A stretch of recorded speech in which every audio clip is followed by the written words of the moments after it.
transmisión del dolor nos dice que ¿cuál era la vía que vamos a utilizar exclusivamente para el dolor? ¿Cuál? ¿El dolor? Qué bien que su examen ya lo estoy haciendo.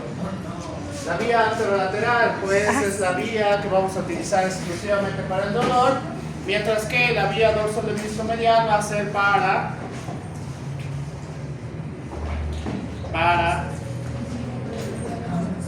sensibilidad.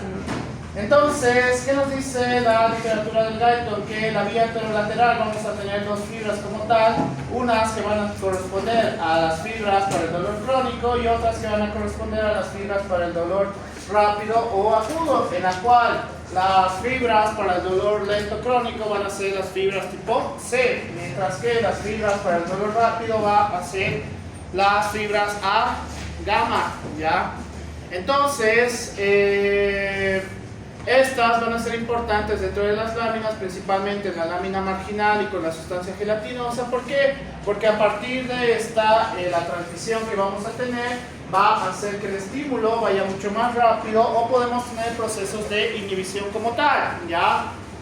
Por el cual, cuando ya pasamos la transmisión a través de la médula espinal y vamos por la vía ascendente, vamos a ver que la vía del dolor es la misma hasta que lleguemos con su separación cerca al tálamo, ¿ya? En la cual, cuando hablamos del dolor rápido, estas van a ir con fibras para el dolor rápido, en la cual podemos llegar al complejo ventrovasal.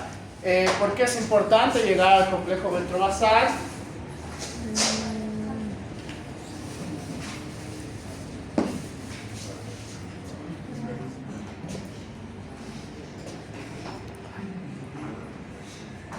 Exacto. No he hecho nada. El complejo ventrovasal vamos a poder referir esta vía muy similar a la vía dorsal-lemniscomedial, ¿ya? Entonces, ¿cuál sería la característica de las fibras del dolor rápido asociado con el punto de unión con el complejo ventrovasal? Que el dolor rápido sí vamos a poder identificar de una manera mucho más específica dónde se encuentra el dolor, ¿ya? Dónde se encuentra el dolor, mientras que las fibras para el dolor lento solamente vamos a ir a través de núcleos intralaminares y estos nos van a decir que el dolor se encuentra en un punto y en un punto aproximado entre 20 o 30 centímetros alrededor, pues vamos a tener como una irradiación del dolor. Ya no vamos a poder identificar específicamente dónde se encuentra el dolor en el caso del dolor lento o dolor crónico. Qué bien. Entonces, las vías para la transmisión del dolor van a ser sumamente importantes desde el punto de vista de la característica de la vía dorsal-lemniscomedial y de la característica anterolateral, ¿ya? En la cual ambos van a llegar a las áreas somatosensitivas, pero la diferencia es que unas al llegar al complejo ventrovasal vamos a poder identificar específicamente dónde se encuentra el dolor y en otros casos vamos a poder identificar dónde aproximadamente se encuentra el dolor. ¿Cuál sería un ejemplo de dolor rápido? Rápido. ¿Qué? Más fuerte. Madura. Ya, no está mal, quemadura. ¿Qué? Entraría dentro del dolor rápido. Sí. ¿Qué más? Ya, traumatismos, golpes, caídas, lesiones, etcétera, etcétera. Entraría dentro del dolor rápido. Pero, si yo en este momento soy algún lunático y te empiezo a lanzar papeles por detrás, estoy atrás de ti y te empiezo a lanzar papeles como cual lunático, ¿podrías sentir específicamente dónde te estoy lanzando los papeles? Específicamente. ¿De dónde o a dónde? No específicamente. ¿Por qué? Por dos motivos. ¿Cuáles? Está lejos. ¿Qué?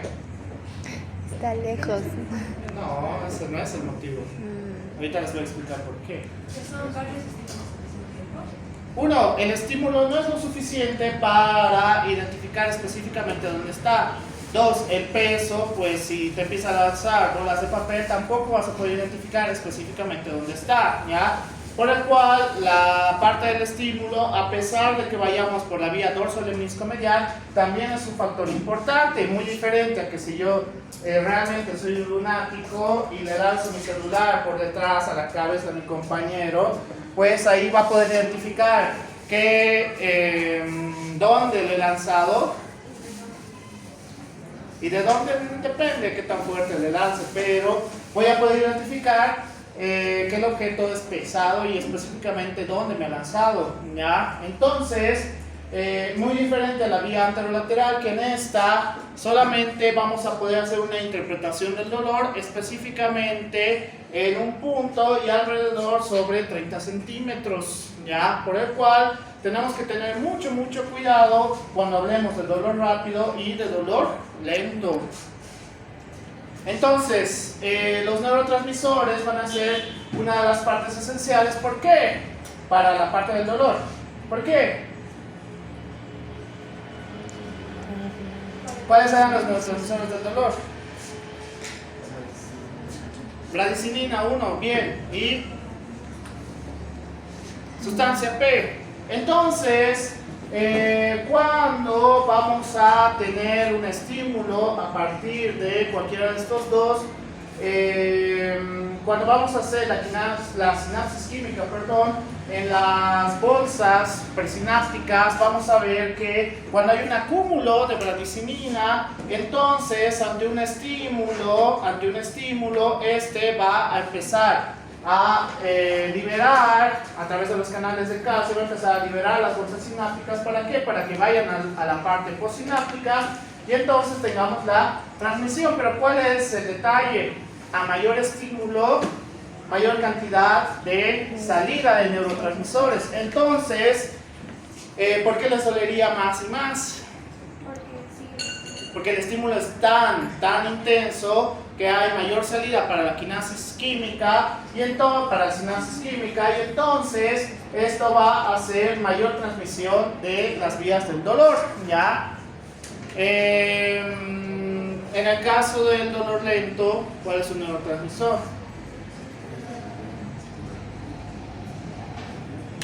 Neurotransmisor. Hace rato les he dicho, sustancia P. ¿Y cómo evitaríamos que el dolor progrese?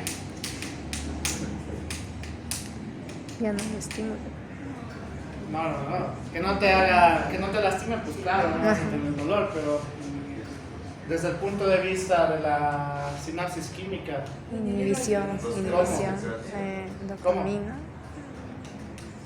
Inhibir, ya, está bien, pero ¿cómo? No necesariamente. Tenemos una vía de inhibición, que es el GABA, ¿ya? Entonces, esto puede ser una vía de, no sería la palabra correcta inhibición, sino una reducción del dolor, ¿ya? En la cual, relacionado con hormonas, principalmente con la adrenalina y la noradrenalina, pueden tener un periodo en el cual no sientan tanto dolor. Por ejemplo, ¿cuándo?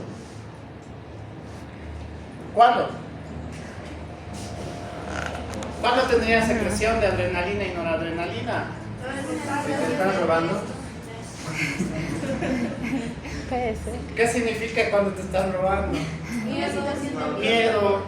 Miedo. Entonces, en el miedo, a pesar de que, qué sé yo, hay algunos registros en las cuales hay personas que saltan de un primer piso, se rompen la pierna y aún así siguen tratando de huir sin dolor alguno, ¿ya? Posterior a el miedo, recién hay una regulación del dolor, ¿ya? Te va a causar un proceso de inhibición temporal, pero vas a seguir con los problemas del dolor más adelante. Dime. En el parto también funciona así, porque yo recuerdo de cuando le pregunté a mi mamá, me dijo que le dolían tanto las contracciones que ni sintió el epidural. Me dijo, porque, o sea, ni siquiera sintió el dolor. Ya, eso es diferente. O sea, el dolor ya está, no es que había una inhibición del dolor, sino que recuerden cuando hablábamos de los estímulos, ya se me sirve. Cuando hablábamos de los estímulos el estímulo del dolor a través del parto es tan intenso que ya no se puede concentrar en otros estímulos, ¿ya? Es decir, para que pueda dolerle en otra zona de igual manera, ¿qué tendríamos que hacer o qué tendría que pasar?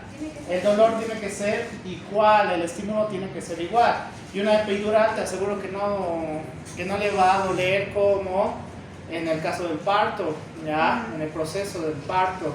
Así que por ese motivo no le dolía, no es que había un proceso de inhibición como tal, sino que tenía tanto dolor que ya no podía percibir otro tipo de dolores. ¿Qué más? Dime. ¿Se puede cancelar la inhibición con otro estímulo como el visual? A ver, otra vez. ¿Se puede cancelar la inhibición? O sea, ¿se puede dejar de inhibir por un estímulo visual? ¿Qué estímulo visual? ¿A qué te refieres? Una vez me dijeron que personas, digamos, que se pelean, digamos, y una vez se supone que un amigo le ha metido ahí un delito. Pero no lo sentía hasta que lo vio. Ah, ya. A ver, en teoría te dice que cuando estás con factores relacionados con el miedo, tengas adrenalina, noradrenalina, serotonina circulando a través de toda la parte vascular, pues puede hacer una reducción de la percepción del dolor. Ya no es que no hay, sino que hay una reducción. Y cuando ya tú lo puedes observar, pues ya creas conciencia a través de una vía directa. Esa es la diferencia, crear conciencia. Si no lo estás viendo, pues evidentemente con la parte del miedo, pues hay una reducción como tal, ¿ya? ¿Alguien más? ¿Cómo podríamos detener el dolor? ¿Hay alguna manera de poder detener el dolor? Definitivamente. Sí, hay una manera en la cual se llama esto cordostomía. La cordostomía es un procedimiento quirúrgico invasivo en la cual solamente se aplica en un caso. ¿En cuál creen? En parto no. No.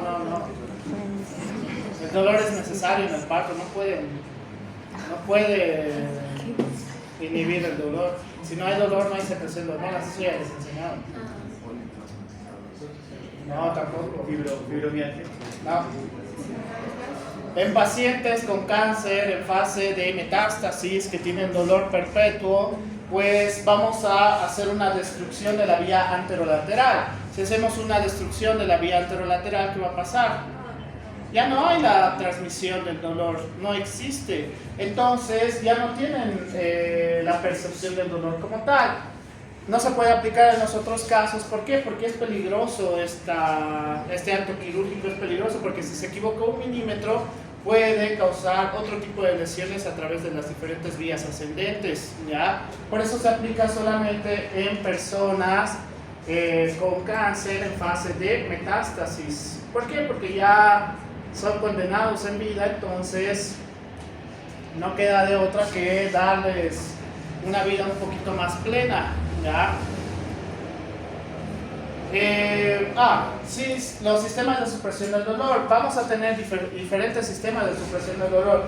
Dentro de la médula espinal vamos a tener una vía de supresión del dolor de neuronas encefalinérgicas, las cuales van a actuar dependiendo de los factores. Uno, cuando sobrepasamos la capacidad del dolor dependiendo de cada persona, o estas también cuando el estímulo no es necesario, vamos a hacer un proceso de inhibición, ¿ya? Por eso hay algunas personas que, qué sé yo, cuando les hacen tatuajes, de repente no sienten dolor como tal, sienten el estímulo, pero no sienten dolor, son cosas distintas. No es que no sienten el tatuaje, sino que ya no van a sentir a través de las vías del dolor, eso en la parte de la médula espinal. Cuando vamos subiendo a nivel del núcleo magno del RAFE, acá vamos a tener un punto importante de la regulación del dolor, ¿ya? Acá sí podemos activar la vía de estimulación o la vía de inhibición, en la cual vamos a tener igual las mismas neuronas encefalinérgicas, las cuales podemos tener una vía de inhibición del dolor. ¿En qué momento cree que podemos tener estas vías de activación?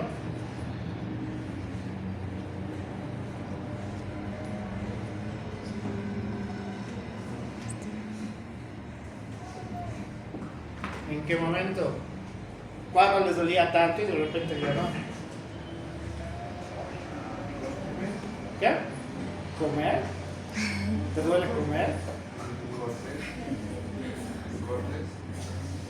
Heridas. Cuando el estímulo a nivel de la parte periférica ya no es el que teníamos para tener y sobrepasar el umbral, pues podemos utilizar estas vías o cuando sobrepasamos nuestra capacidad de tolerancia al dolor. ¿Por qué? ¿Por qué activaríamos estas vías de inhibición del dolor? Creo que lo tengo más adelante. Sí, creo que lo tengo. ¿Por qué creen?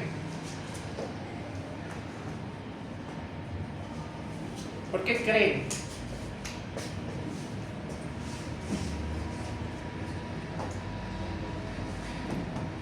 Porque si sobrepasamos nuestra tolerancia al dolor, podemos llegar a un tipo de shock. ¿Cuál?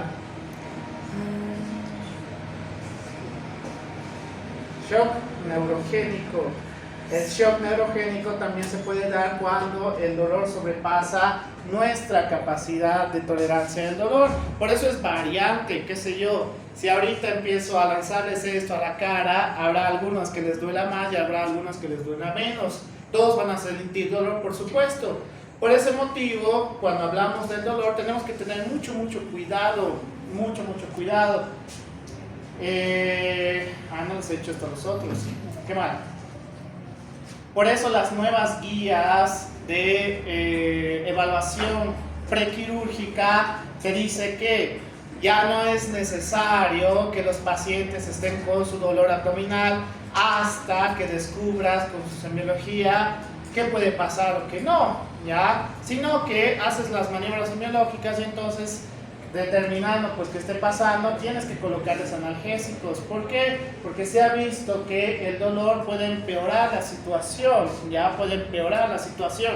Entonces, además, por eso se ha determinado gold estándar para las diferentes patologías abdominales, que la gran mayoría son tomografía axial computarizada, para apendicitis, para colecistitis, para pancreatitis.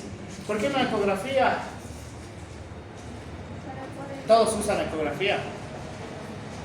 Para trastornos abdominales, todos usan ecografía. Pero ¿por qué no es el gold estándar? No.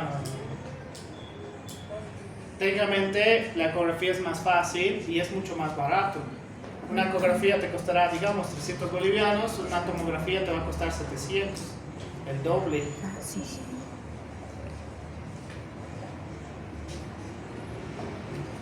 Porque la ecografía es muy operador dependiente. Si les hago hacer a ustedes ecografía, pues algunos podrán identificar dónde está la vesícula, dónde está el páncreas y otros solo van a ver líneas oscuras, ¿ya? Entonces, la ecografía sí es muy operador dependiente. Hay algunos que te van a diagnosticar absolutamente todo y hay otros que más o menos van a intuir qué está mal o qué está bien. Así que, por eso el gold estándar tiene que ser la tomografía axial computarizada, no la ecografía. ¿Qué otro sistema de supresión del dolor vamos a tener? Opioides endógenos. ¿Qué significaría opioides endógenos? No, esos son opioides exógenos. Opioides endógenos son los que vamos a producir en nuestro organismo, ¿ya? Entonces, los opioides endógenos vamos a hacer una vía de inhibición de la transmisión del dolor, es decir, cuando van a llegar a los receptores, estos van a llevar todo el estímulo a la asta dorsal de la médula espinal y vamos a poder activar todas estas vías de inhibición del dolor, ¿ya?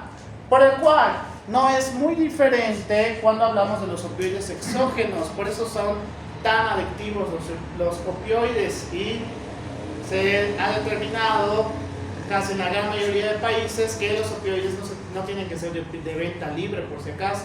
Acá en Bolivia hay venta libre, por supuesto. Hay farmacias en el Alto que te venden absolutamente todo.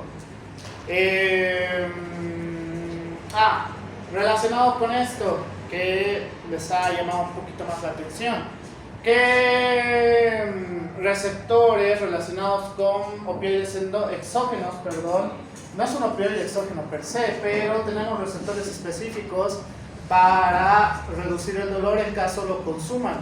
¿Cuál creen?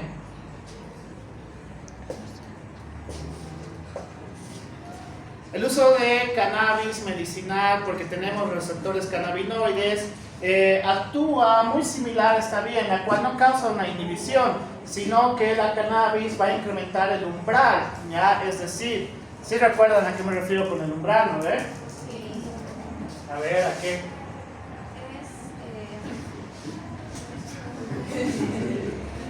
Es como un límite para la activación de ciertos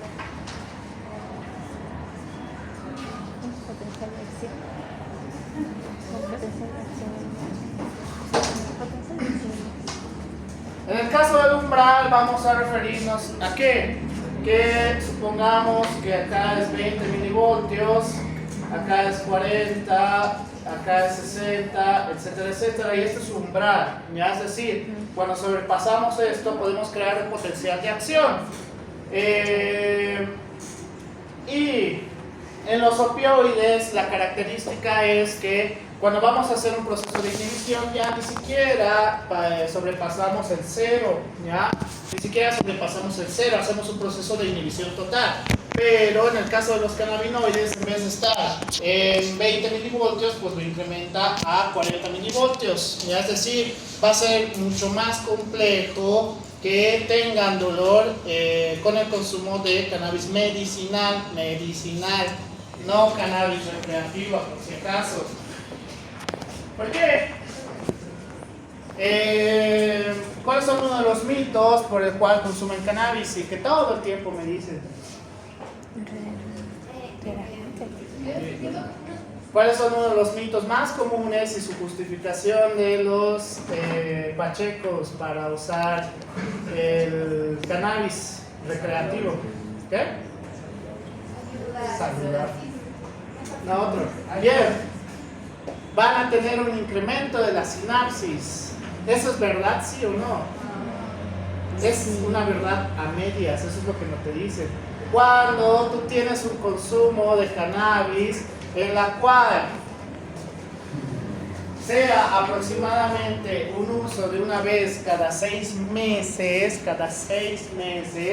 pues este va a hacer un proceso de alcalosis mientras haces un consumo. ¿Y por qué sería esto importante? Relacionado con la parte del sistema nervioso y la sinapsis. No. Con la sinapsis. Ya les he dicho esto antes. Es mucho, ¿no? Neurofisio. ¿Qué harán en su examen? En procesos de ácido base, la alcalosis hace un incremento de la sinapsis. Es decir, el proceso de alcalosis sí puede crear un proceso de sinapsis, pero es un periodo muy corto. ¿Qué es lo que no te dicen los pachecos? Pues que cuando consumes crónicamente la marihuana, haces un proceso contrario. Haces un proceso de acidosis. ¿Y qué tenía que ver la acidosis con la sinapsis? Reduce la sinapsis. Y entonces, por eso los que consumen frecuentemente marihuana hablan lento y no pueden pensar claramente, ¿no ve? Porque es diferente, es muy diferente el consumo crónico y el consumo único, ¿ya? El consumo único. Entonces, y depende también del tipo de cannabis que consumas, porque hay cannabis que solamente su fin es crear alucinaciones. Ya consumes eso, pues estás arruinado porque te puede dar hasta esquizofrenia, cosas ¿está bien? ¿Cuál sería una de las consecuencias del consumo de cannabis? Ya, uno. Otro. Disminución de la sinapsis, está bien. Uno, ¿qué más? ¿Se alteran las vías?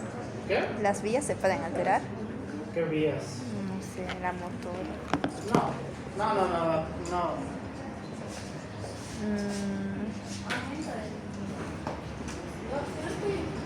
Después de que consumen el cannabis, es como que empieza a sinapsis y todo bien, sientes como que un alto en cuanto a emociones.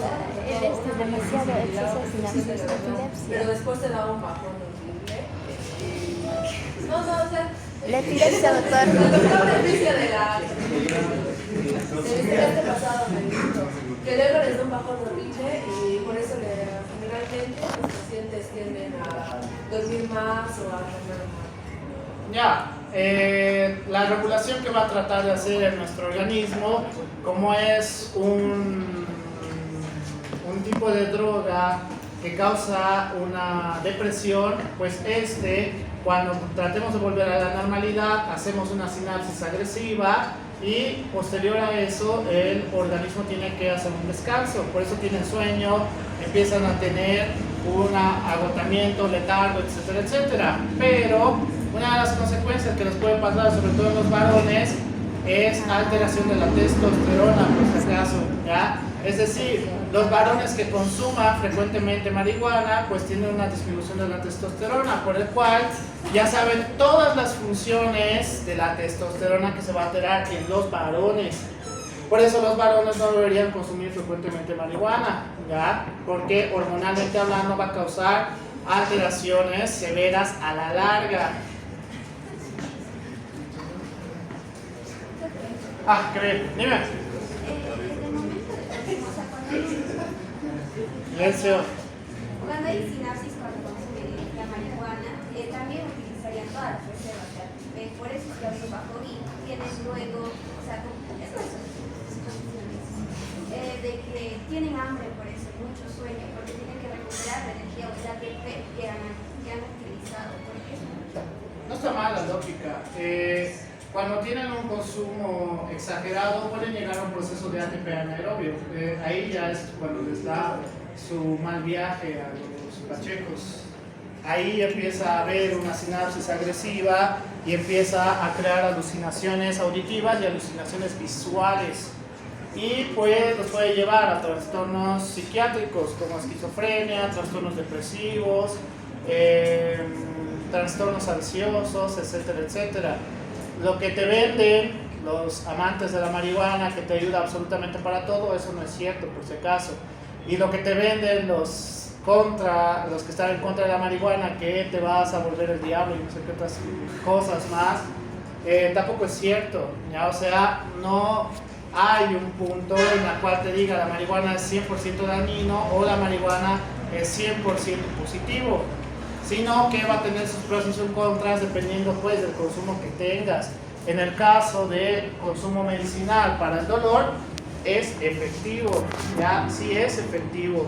Se ha visto que en pacientes con cáncer, en pacientes con glaucoma, en pacientes con enfermedades inflamatorias autoinmunes, ayuda a la marihuana, ¿ya? Ayuda a la marihuana para esas cosas, no para lo que la aplica la mayoría de pachecos, ¿no ves? Que encima se creen más inteligentes con la marihuana. No funciona así. Entonces, el dolor referido, ¿a qué creen que nos vamos a referir con el dolor referido? Cuando el paciente nos dice que duele aquí, Me duele aquí. El dolor referido, vamos a hablar cuando duele en un área específico, pero el problema de ese dolor en un área específico nos puede orientar a un sinfín de patologías. Es decir, si te duele a nivel del epigastrio, ¿qué podría ser? Ya, gastritis. No está mal, peritonitis, pero eso es un poquito más específico. ¿Qué? Dispepsia, pancreatitis en menor escala, pero está bien. Hepatomegalia puede ser también. Bien, infarto agudo de miocardio a nivel de la base del corazón. Entonces, el problema del dolor referido es que tenemos que tener en cuenta cuáles son los puntos de unión con otros tipos de vísceras. Ya el dolor visceral, que va a ser uno de los más característicos que vamos a tener, sobre todo en la parte abdominal, pues que si te duele en la fosa ilíaca derecha, ¿qué podría ser? Apendicitis, colitis, diverticulitis. Si es mujer, ovario poliquístico. Si es mujer, embarazo ectópico. ¿Qué más? En fosa ilíaca. En la parte de atrás. Infección de vía urinaria. Infección de vía urinaria, litiasis a nivel del uréter o a nivel renal, etcétera, etcétera. Es decir, solamente viendo un punto podemos tener un sinfín de patologías como tal, por el cual tenemos que apoyarnos con exámenes de gabinete. ¿Cuál? Gabinete. Bien, puede ser radiografías, ecografías, tomografías, dependiendo de lo que estemos suponiendo, ya por si acaso. Esto sí es una buena lección. No estamos en Estados Unidos o en Europa para que crean que como en Anatomía de Grey o Doctor House o el autista, que no me acuerdo qué se llama, De gusto. The Good Doctor, ya le vamos a pedir hemograma completo, perfil hepático, perfil renal, perfil de coagulación, radiografía, ecografía, tomografía, resonancia, todo en uno solo. En Latinoamérica no sucede eso, por si acaso. Con suerte y vas a poder pedir una radiografía o una ecografía. ¿Por qué? Porque el hospital lo tiene. La gran mayoría no tienen tomografía y mucho menos resonancia magnética, ¿ya? Son bastante costosos. Y si son costosos, ¿cuántos de ustedes pueden pagar todos los anteriores laboratorios y exámenes de gabinete que les he dicho? Sería un total de aproximadamente en bolivianos como 4.500 o 5.000 bolivianos solo en exámenes de laboratorio y exámenes de gabinete. ¿Quién puede gastar eso ahorita? Difícil, ¿no? A menos que afecte su economía más adelante y después tengan que comer pan y agua. Entonces, no es necesario pues hacer esa cantidad de exámenes, sino tenemos que apoyarnos con la parte de semiología y tenemos que apoyarnos con lo más básico que tengamos. Los laboratorios son importantes, por supuesto, pero el guideline te dice que tenemos que apoyarnos con exámenes de gabinete. No solamente creer que la semiología es absoluta como mis colegas más antiquísimos creen. Si alguna vez lo escuchan, díganles que sí nomás. No peleen, por si acaso, ¿ya?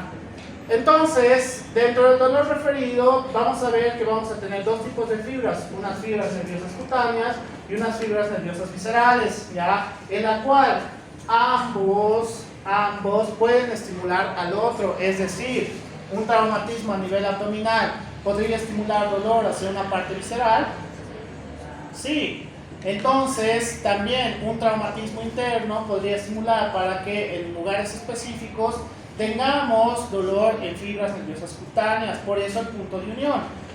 Por eso es importante saber la semiología abdominal, entender dónde se encuentra el dolor referido, etcétera, etcétera, porque si no lo sabemos, pues van a empezar a creer que todo lo que duele en el epigastro es gastritis y ya, y en algún momento alguien se va a infartar, y ahí ya están jodidos ustedes. Yo no, porque yo ya no veo esos casos.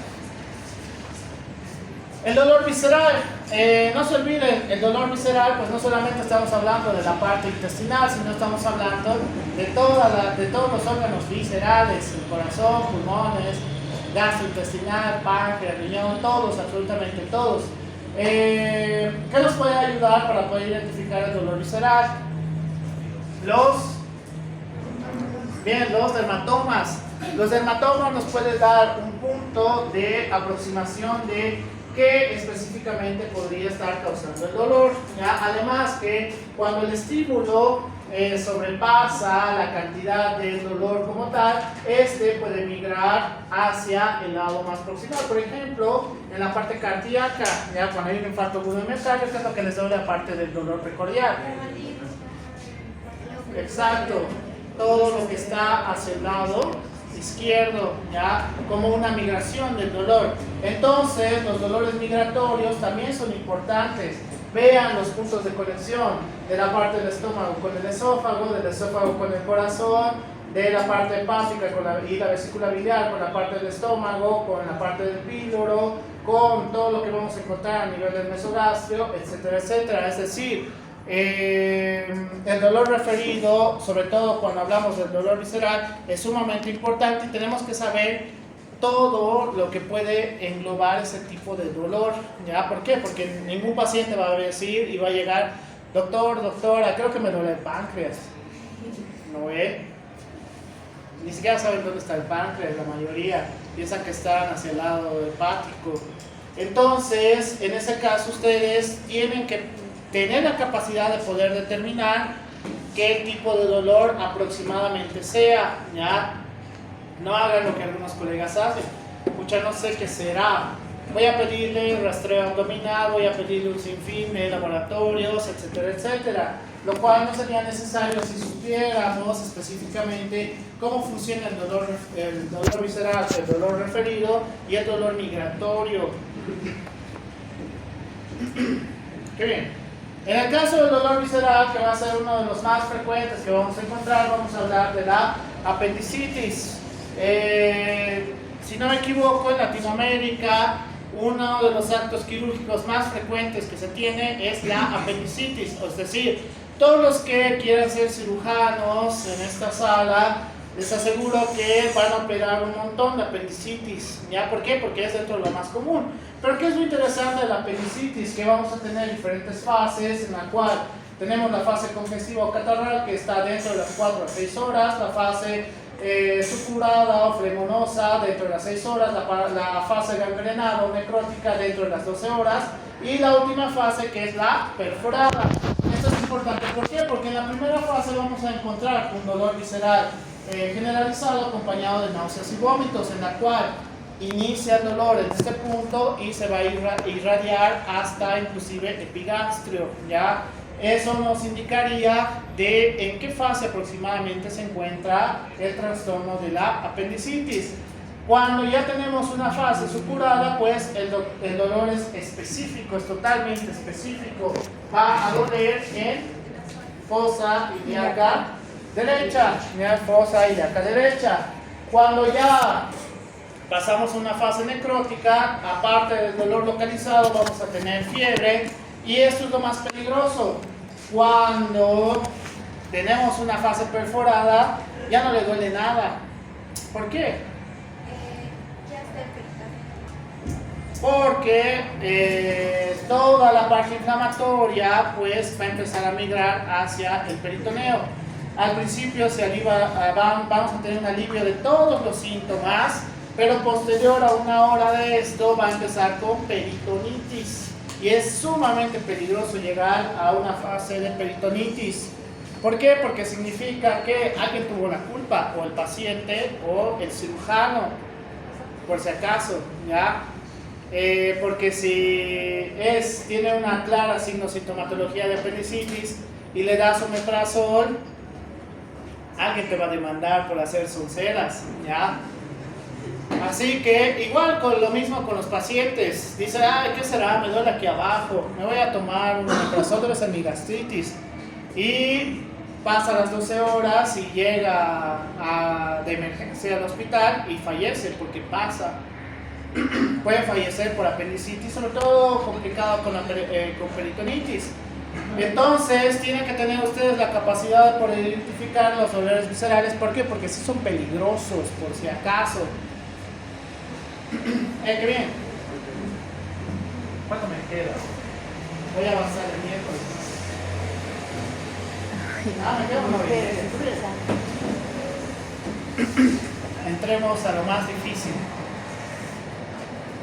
Ya, la parte motora. Ahora que entramos a la parte motora, tenemos que ver que cómo a través de las raíces sensitivas vamos a tener células basales externas, que estas van a llegar a un punto de interneuronas en la cual, viendo al otro lado, vamos a tener las raíces motoras y motoneuronas anteriores, que justamente se van a encontrar con las interneuronas. Es decir, que los estímulos pueden venir de ambos lados, ya pueden venir de ambos lados, pero ¿qué es lo general? Que los estímulos a través de la raíz sensitiva puedan hacer una activación a través de las raíces motoras. Por ejemplo, ¿qué?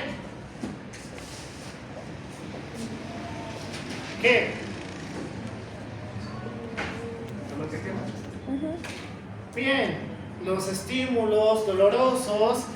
Si pongo una vela aquí y alguno de ustedes inteligente pone su mano en la vela, ¿qué es la acción motora que va a realizar?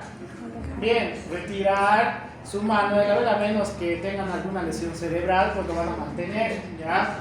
Entonces, esto es sumamente importante. ¿Por qué? Porque te dice que a través de la raíz sensitiva, esta puede ir hacia la vía ascendente, llegar hacia el área somatosensitiva y a través de la transmisión por el área motora, nuevamente de ir hacia abajo y llegar hacia las motoneuronas, las raíces motoras como tal, ¿ya? Y hacer una acción. Entonces, esto lo hacen en milisegundos, o ustedes piensan para caminar. ¿Están seguros que no piensan para caminar? O caminan así, sin más, y van chocándose con las puertas y las paredes. Aunque algunas veces los he visto caminando por esta calle y se están chocando con los postes. Eso no es normal, por si acaso. Ahí juega todo con la visión. O sea, los ciegos se chocan todo el tiempo. Ajá. No, hay algunas personas que los veo que están conversando o algo y aún así se siguen chocando. No está mal. El estímulo no está concentrado para que puedan ver la parte espacial, ¿ya? Es decir, la parte espacial también es importante, no tiene que ver con el espacio, que tiene que ver con la parte espacial, sensibilidad espacial, todo lo que hay a tu alrededor, ¿ya? Cuando creen que caminan por caminar, casi de manera autónoma. Distraídos. No estamos serios, ¿no? Distraídos. No está mal, pero no. ¿Qué? En realidad es muy frecuente en sus casas y por eso suelen chocarse o resbalarse con cosas. Piensan que ya tienen totalmente definido que hay en todo su ambiente y cuando hay algo que no debería estar ahí, pues te causa lesiones, supongo. ¿Por qué? Porque no haces un cálculo adecuado de la parte espacial, ¿ya? Y ahí poco a poco te vas a ir adaptando. Entonces, cuando tengamos los estímulos, vamos a ir por las fibras descendentes, en la cual vamos a tener dos tipos de fibras, una fibra sensitiva y una fibra motora. Dentro de las fibras sensitivas vamos a tener la fibra 1A y la fibra 1B, ¿ya? Dentro de las fibras motoras vamos a tener las motoras alfa y las motoras, siempre gamma, las motoras gamma, en la cual las motoras alfa van a llegar a una placa motora terminal. Esta va a estar relacionada con una contracción en la cual va a ser un poquito más intensa, a diferencia de las motoras gamma, que estas van a tener justo en el uso muscular, que igual tenemos la misma función, que es la contracción, ¿ya? Entonces, una vez tenemos la contracción, pues esto va a hacer su acción. Pero entonces, acá en todo lo que les he mencionado, no tenemos un proceso de inhibición, ¿o sí? Sí tenemos. Las células de Renshaw son las encargadas para el proceso de inhibición a través de las diferentes fibras motoras. Y entonces, si es un proceso de inhibición, ¿qué es lo que va a crear?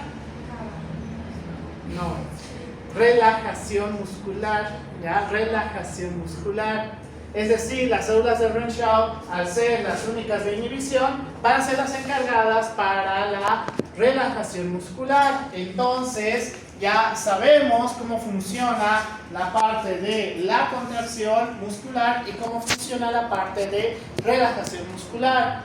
Por lo cual, nos dice que las diferentes fibras que vamos a tener van a ser sumamente importantes dependiendo de su sitio de acción. ¿Por qué? Porque las motoras alfa van a ser mucho más largas y por el cual estas nos van a ayudar para un proceso de transmisión mucho más rápido. Por ejemplo, ¿qué? Caminar y correr. Es sumamente complejo. El correr, sobre todo, es sumamente complejo. ¿Por qué? Porque creen, ya les he dicho, creo, o no sé cómo funciona con nosotros. ¿Por qué es complejo? Porque tenemos que tener una activación de la vía sensitiva y tenemos que tener una activación de la vía motora. Entonces, estos necesitamos que estas vías sean lo más rápido posible, a diferencia de las fibras C, para que podamos tener una acción inmediata.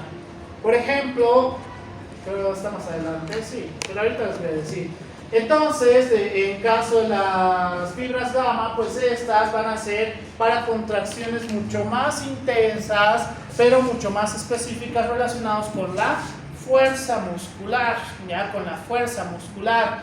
Mientras que las vías sensitivas, pues de qué van a estar encargados, de ante un estímulo podamos crear un estímulo hacia las fibras motoras, ya, por el cual qué o cómo podríamos estimular las vías sensitivas.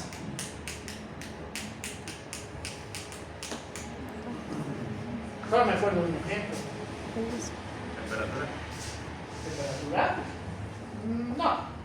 En teoría podría ser, pero no específicamente. Tendría que haber un cambio abrupto de la temperatura.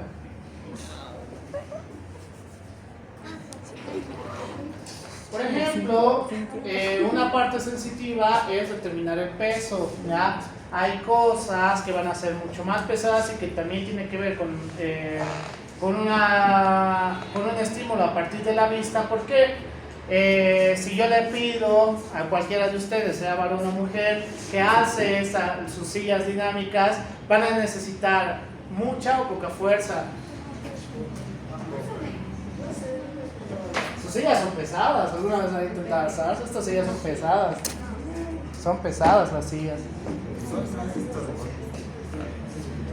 Aún así tienen peso, pero si supongamos que todos ustedes pueden alzar las sillas dinámicas, si yo les pido que alcen la mesa donde está mi laptop, van a necesitar mayor fuerza que para alzar las sillas dinámicas, ¿sí o no?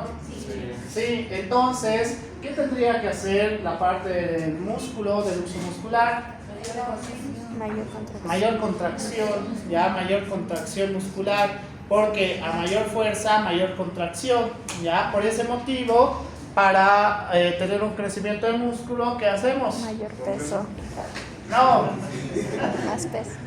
el estímulo de contracción, es decir, para realmente tener hipertrofia muscular, tienes que hacer movimientos naturales en los cuales tengas activación y relajación, es decir, contracción, ¿ya? Este ejercicio es para bíceps, ¿por qué? Porque hace contracción en el bíceps. Este ejercicio es para tríceps, ¿por qué? Porque hace contracción en el tríceps, ¿ya? Así funciona, así de fácil es la parte de hacer hipertrofia. Lo difícil es que puedas aplicarlo sin lesionarte, ¿ya? Por eso tengo tantos pacientes, yo estoy feliz, la verdad. Entonces, las fibras van a ser sumamente importantes, ¿por qué? Porque vamos a hablar de fibras eferentes y fibras aferentes, en la cual las fibras eferentes van a estar directamente relacionadas con la parte motora, mientras que las fibras aferentes van a estar relacionadas con la parte sensitiva. Y lo más importante, vamos a tener unas fibras tipo 2 que estas van a estar relacionadas con el aparato tendinoso de Golgi. Ya, hoy no he llegado todavía, me he saltado un poquito. Entonces, para llegar al estímulo, podemos ir al estímulo directo, es decir, sin que llegue hacia las áreas somatosensitivas o áreas motoras. En teoría sí. ¿Por qué? Por ejemplo, hay un proceso en específico que no lo necesitan pensar.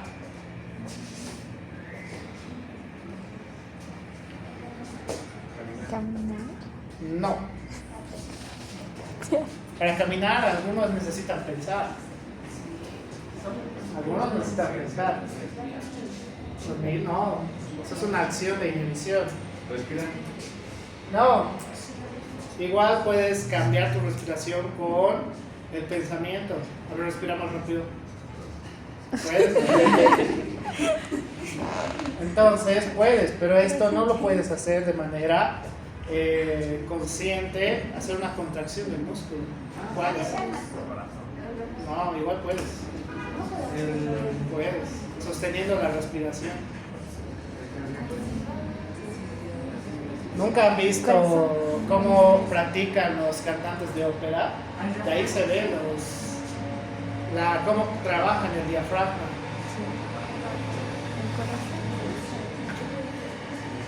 Los músculos de la postura. Los músculos de la postura. ¿Dónde están los músculos de la postura? A nivel de la columna vertebral, ¿ya? Estos van a encargarse de, aunque estén sentados, aunque estén parados, aunque estén echados, van a mantener una postura, ¿ya? ¿Qué pasaría si estarían relajados todo el tiempo?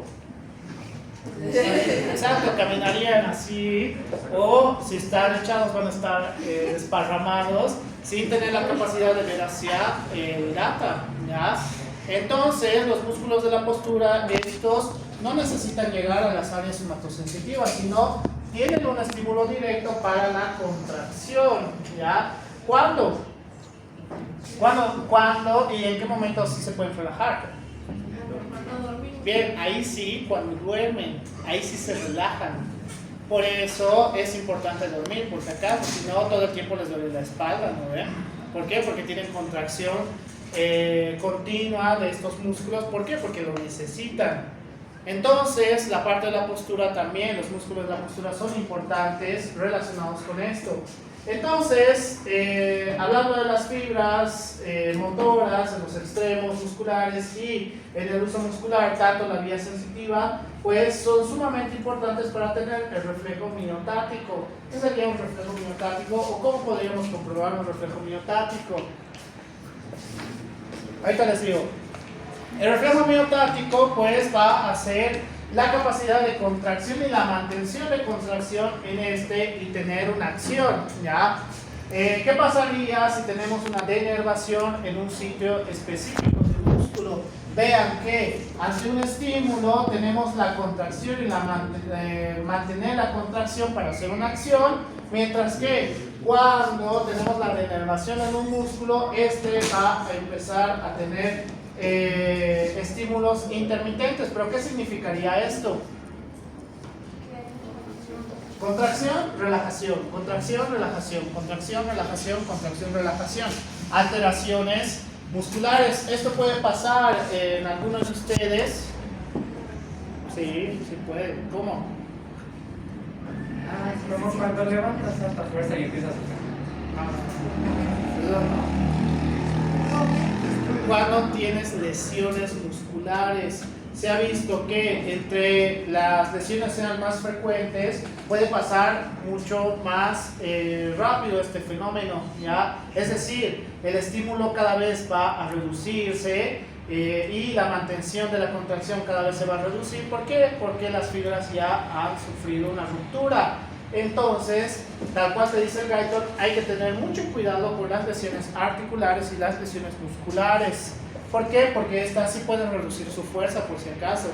Eso de que vuelven mejores y más fuertes, técnicamente no es cierto. ¿Por qué? Porque si vuelven a hacer el mismo estímulo que ha causado la ruptura, se va a volver a romper. Eso es casi inevitable por si acaso. Por eso tienen que tener mucho cuidado. Uy.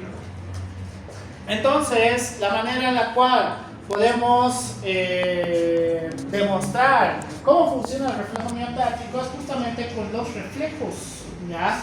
Con los reflejos en la cual vamos a hacer el estímulo a nivel de la articulación. Este estímulo crea o lleva el estímulo hacia la parte sensitiva, la cual va a ir hacia las interneuronas. De las interneuronas vamos a ir hacia la parte de las raíces motoras. Y acá lo interesante es que vamos a tener dos acciones simultáneas. ¿Cuál es? Una de contracción y otra de relajación. ¿Por qué? Esa igual ya les había dicho.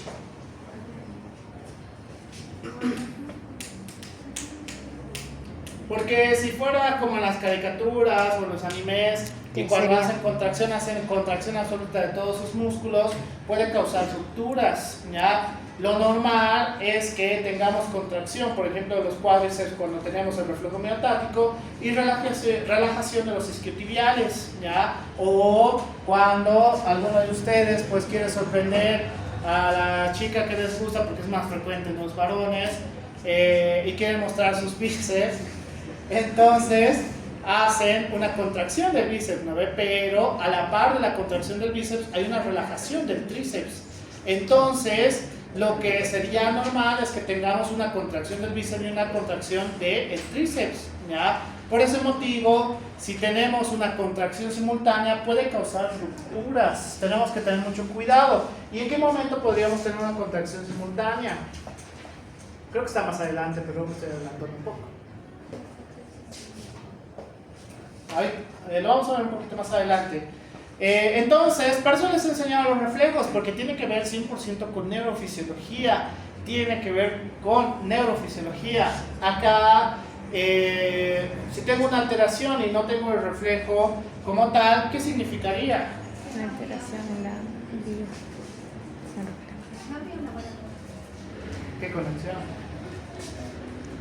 Sensitiva. Que la lesión puede ser en diferentes puntos, puede ser la lesión articular, puede ser una lesión muscular, puede ser una lesión en las vías sensitivas, lesión en el uso muscular, lesión en las vías motoras, lesión en la vía ascendente o lesión en la vía descendente o lesión cortical, ¿ya? Es decir, puede ser un sinfín de cosas por el cual el reflejo nos ayuda a determinar que todo está íntegro, por lo menos en toda esta vía, ¿ya? En toda esta vía.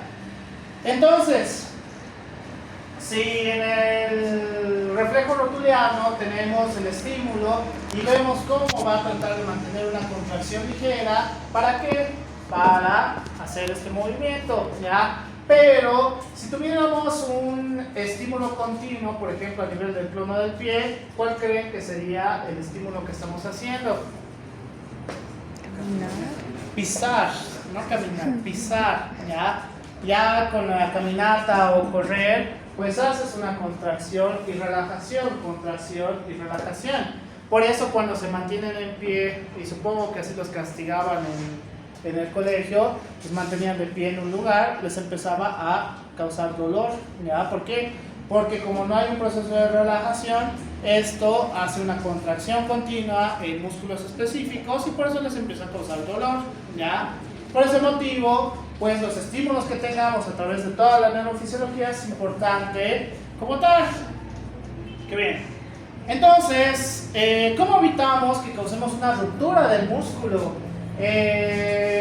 Cuando tengan agotamiento muscular, cuando hay un agotamiento muscular, pues tenemos el órgano tendinoso de Golgi que cuando detecta que hay una tensión excesiva, de manera casi automática va a llevar este estímulo a través de las fibras sensitivas. ¿Para qué? Para tener una activación de la vía de inhibición y entonces crear una relajación casi obligatoria. ¿Para qué? Para justamente evitar la ruptura del músculo. Y esto es lo que le digo a la mayoría de mis pacientes.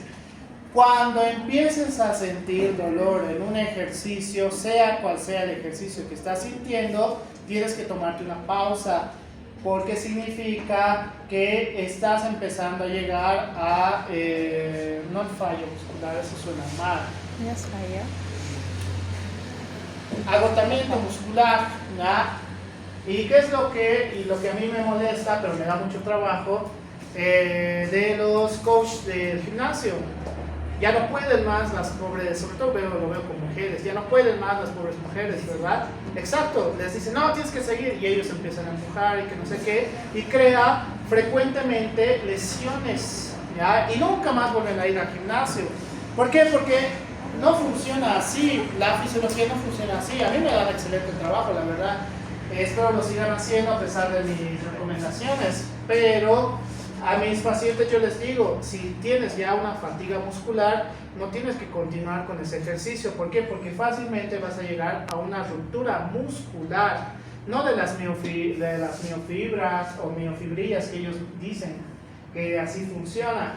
Yo tengo 10, casi 12 años de estudio de esto, así que creo que sé un poquito más, ¿ya? No hay una ruptura de miofibrillas como tal, sino que en esos casos ya puedes llegar a una lesión muscular permanente. ¿Qué pasa si se rompe el músculo?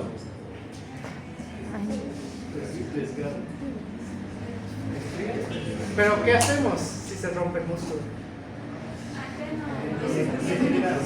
El acto es netamente quirúrgico, es quirúrgico. se rompe el músculo, es sí o sí cirugía, igual que no sé a qué paciente que ya no va a ese gimnasio, es un gimnasio famosito y caro, que le han causado una ruptura muscular y encima, según ellos, era culpa de ella. Ha tenido que entrar ortoquirúrgico. Yo no hago cirugía porque más bien nada tiene que ver con mi especialidad. Lo he llevado con uno de los mejores traumatólogos y lastimosamente ahora ya no puede volver al gimnasio. ¿Por qué? Porque la lesión ha sido tan intensa, ha tenido ruptura en 2 puntos, en la parte media y en la parte de la unión, ¿ya? El acto quirúrgico ha sido complicado, así que ahora ya no puede hacer movimientos bruscos con la pierna derecha, si no me equivoco, y está haciendo terapia de recuperación conmigo y fisioterapia. Está mucho mejor, pero por animaladas le han causado daño permanente. Así que el órgano tendinoso de Golgi nos ayuda justamente cuando tenemos esa sensación de agotamiento. Si ustedes van a forzar, ¿qué es lo que creen? ¿Qué es lo que va a pasar? Pueden llegar a una ruptura muscular muy común, aparte del gimnasio. ¿En quiénes? ¿En cuáles? ¿En cuáles? Atletas muy general, deportistas muy general. Bien, en el fútbol. Cuando en el fútbol continúan y según ellos pueden, empiezan a crearse la lesión más común, que es a nivel de gastrocnemios. Hay una ruptura parcial del músculo. ¿Por qué? Porque ha llegado al agotamiento y al tratar de forzar la contracción, porque con cada pisada vas a forzar la contracción, entonces ruptura.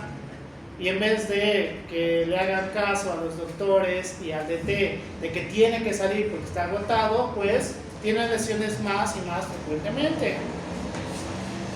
Fácil de entender, ¿no? Entonces, toda la conformación que les supongo les han enseñado y los que han llevado conmigo sí les he enseñado del músculo esquelético, pues es importante. Sí, podemos tener rupturas a nivel de las miofibrillas, sí, que estas pueden tener una recuperación mucho más adecuada, por supuesto, pero si empiezas a tener una ruptura de manera general, hasta que se rompa toda la parte muscular, pues ahí no hay marcha atrás, por si acaso. Y entonces ya no vas a poder tener acciones tan simples como contracción, ¿ya? Va a estar todo el tiempo en relajación, inclusive fuera de la parte anatómica. Ahora no sé por qué, recién me han llegado 2 pacientes con ruptura de... se ve el músculo, el pectoral mayor. Ruptura del pectoral mayor, no sé qué habrán hecho. 2 casi al instante me llegaron. Y el músculo está aquí. Aquí está el músculo.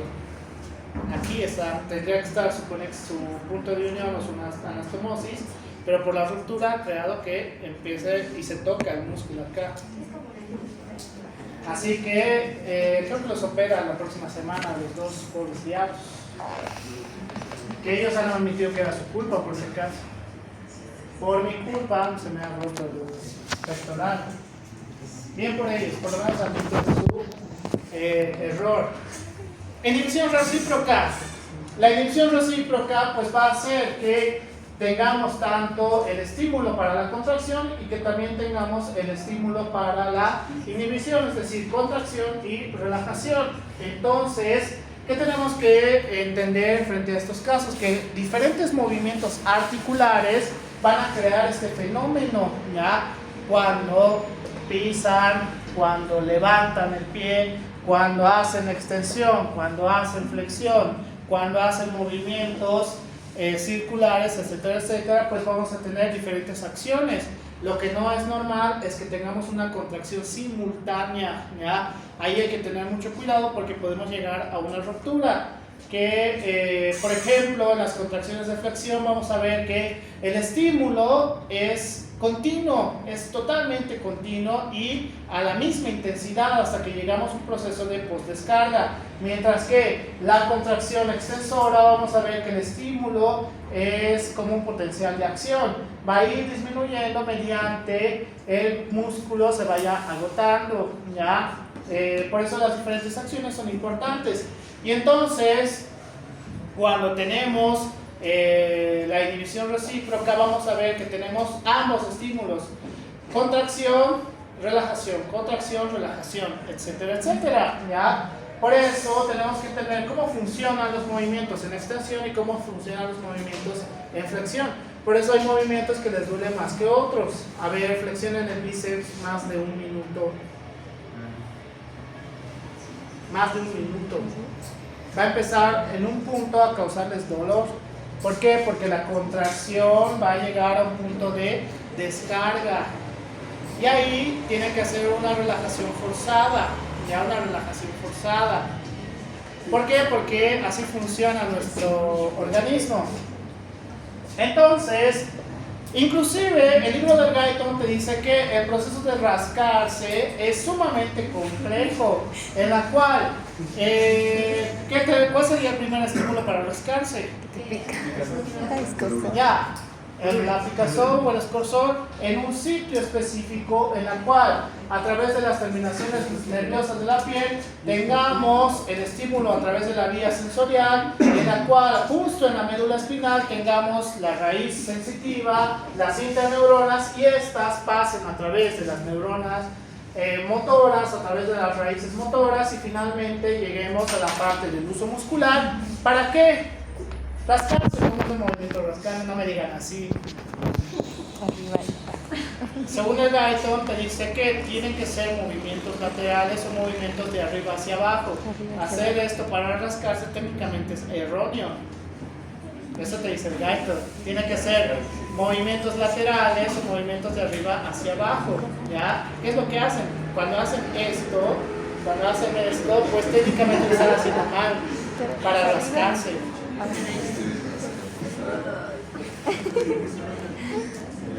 Al parecer no saben ni rascarse bien. Entonces, vean cómo el proceso de algo tan sencillo a los ojos humanos es tan complejo, ¿ya? Es tan complejo. Y es lo que te dice el libro de Guyton. La neurofisiología es tan interesante de aprender, pero es sumamente complejo de poder entender las lesiones que podemos tener a partir de un sinfín de cosas. ¿Por qué? ¿Qué pasaría si, no sé, el mismo bully le empieza a hacer con una pluma en la oreja y de repente se empieza a rascar el hombro contrario? ¿Qué puede estar fallando? Reflejo, no. Que te rasques el lado contrario. Reflejo, no. Está muy lejos el estímulo del otro. ¿Qué puede estar fallando? Es un problema de En la vía motora, ¿no es? ¿Cómo se llamaba? Algo has dicho, ¿qué dijiste? Vía motora, no sé. ¿Qué fallaría si me están haciendo el estímulo con una pluma aquí en mi oreja y me rasco el lado contrario, el hombro del lado contrario? ¿Te podrías rascar el hombro de ese mismo lugar? Puede ser, pero si te rascas el lado contrario, pues algo está mal. ¿Qué podría estar mal? ¿Qué? No específicamente. La interpretación. No estamos llegando al lugar específico, ¿ya? Hemos tenido un estímulo, pero cuando llegamos al área somatosensitiva, entonces no identificamos dónde específicamente, pues hay la comezón y se empiezan a rascar donde no debe. ¿Por qué? Esto tiene que estar totalmente adecuado, porque cuando ustedes tienen escozor en lugares de la espalda que no alcanzan, pues saben específicamente dónde hay el escozor. ¿Y cómo saben? Porque cuando le piden a una persona que les rasque, dicen, no, un poco más arriba, no, un poco más abajo, a la derecha, ahí. Entonces, este proceso es complejo, es bastante complejo desde el punto de vista de unión sensitiva con la parte motora. Qué bien. Entonces, cuando hablamos de los famosos calambres, es la literatura del Guyton nos dice que puede ser dado por 3 o 4 estímulos como tal. ¿Cuáles?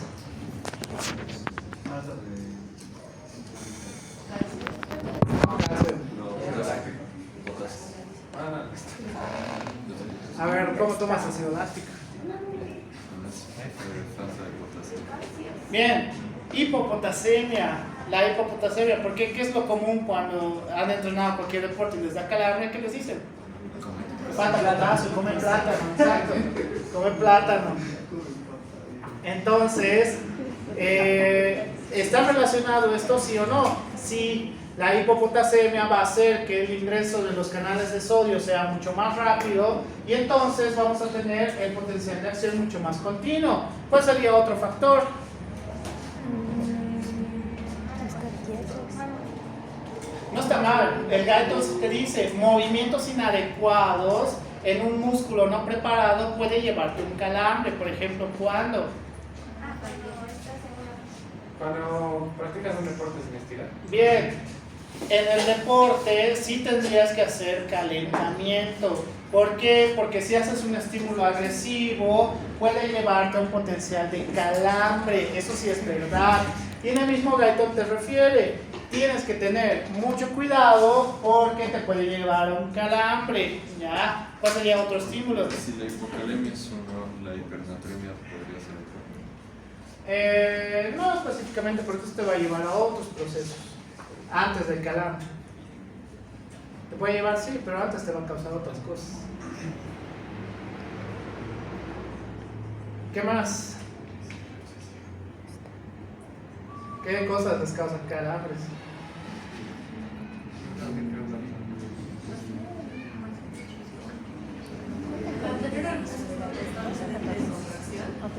Por ejemplo, y lo veo frecuentemente en maratones, hay señores de 70 años que llegan al maratón casi tranquilos.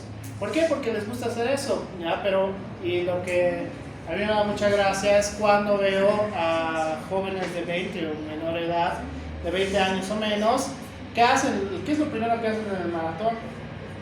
Calentar. No. Comer. Bien, empiezan a correr.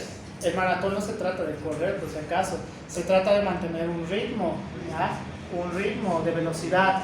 ¿Por qué? ¿Qué va a pasar si empiezas a correr?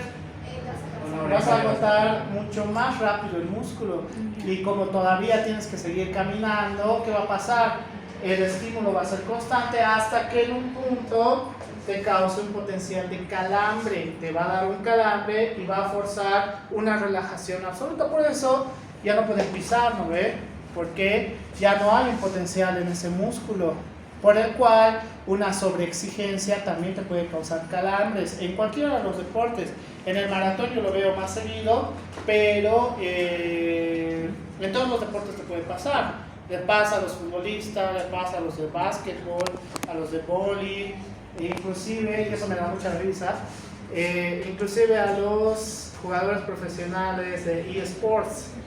Hay un calambre que les da, calambre en la mano, por irritación del túnel carpal. Y si les da calambre, empieza a hacer como si fuera una garra. Y si les da calambre. ¿Por qué? Hacen presión constante y hacen estos movimientos. Y cuando lo haces más allá de 10 horas, te puede causar un calambre. ¿Y los espasmos? Pero eso es diferente. Los espasmos pueden llevarte a, es un indicador de un agotamiento del músculo. Te puede llevar a un calambre, sí, pero antes te va a llevar al dolor. ¿Ya? Te va a llevar al dolor. ¿Por qué? Porque los espasmos van a ser isquemia tisular intermitente. ¿Ya? Entonces te lleva a un dolor. Te puede llevar a un calambre, sí, pero no es tan frecuente. Ahora pregunta relacionada con calambres. El Guyton también te habla de shock medular, en la cual pues este va a ser sumamente importante. ¿Por qué? Porque las lesiones que tengas, dependiendo de la zona de la columna vertebral o la médula espinal, que sea la lesión, pues esta va a crear que todo lo que esté por debajo de la lesión tenga una alteración sensitiva o tenga una alteración motora, ya cualquiera de las dos. Pero ¿qué pasaría en un shock medular? Pues acá, independientemente de la zona que tengamos, aunque la literatura te dice que frecuentemente ocurre a nivel cervical, es que tengamos un proceso de hipotensión arterial, bradicardia e hipotermia, y además de una disautonomía simpática, ya una disautonomía simpática. Entonces, los accidentes automovilísticos, principalmente en las motos, tenemos que tener mucho cuidado con estos. Es decir, si hacemos un movimiento inadecuado en la cual ya tenga una lesión cervical y causemos una ruptura, por esto también fallece en la parte de la hemorragia, obviamente.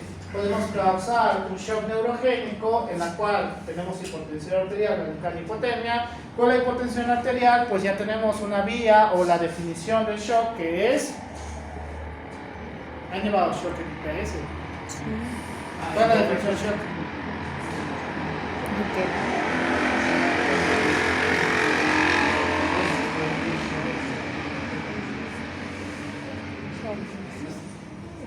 Paul, ¿cuál es la definición del shock? Bianca, ¿cuál es la definición del shock? Ustedes han llevado conmigo, ¿verdad? Sally, ¿cuál es la definición del shock? Fanny, ¿cuál es la definición de shock? Mis alumnos de primer semestre. Ruth, ¿cuál es la definición de shock? Natalie.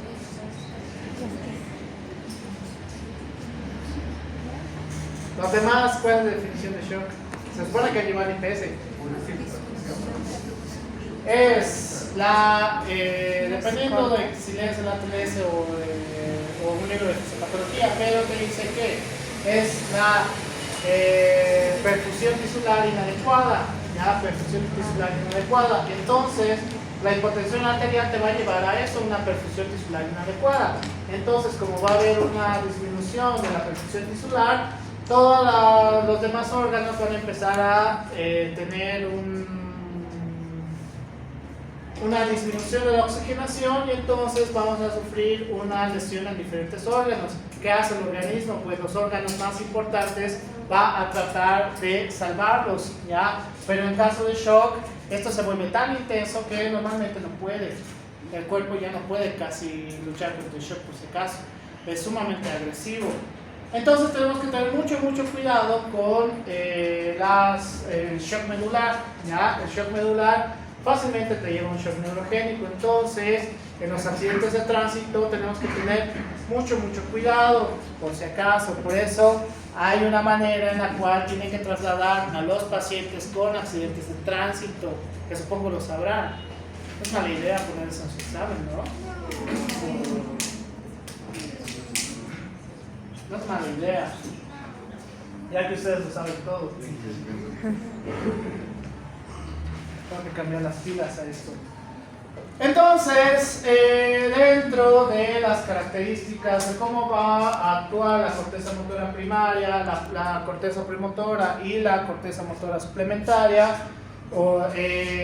nos dice que el punto de unión con el área somatosensitiva 1 y el área somatosensitiva 2 va a ser sumamente importante porque el estímulo puede llegar principalmente a la corteza motora primaria, ¿ya? Entonces, esta va a ser sumamente importante. ¿Por qué? Porque la gran mayoría, sobre todo relacionadas con las áreas de Brodmann 4 y 6, en el caso del área suplementaria y el área premotora, pues nos dice que vamos a poder hacer acciones específicas en sitios específicos. En el caso de la corteza motora primaria, pues con las piernas, pies, tronco, brazos, manos, cara y boca. ¿Cómo funciona la corteza motora primaria? ¿Qué hace? Es la que activa la parte motora, ¿ya? Sí. Pero ¿qué hacemos con esa acción?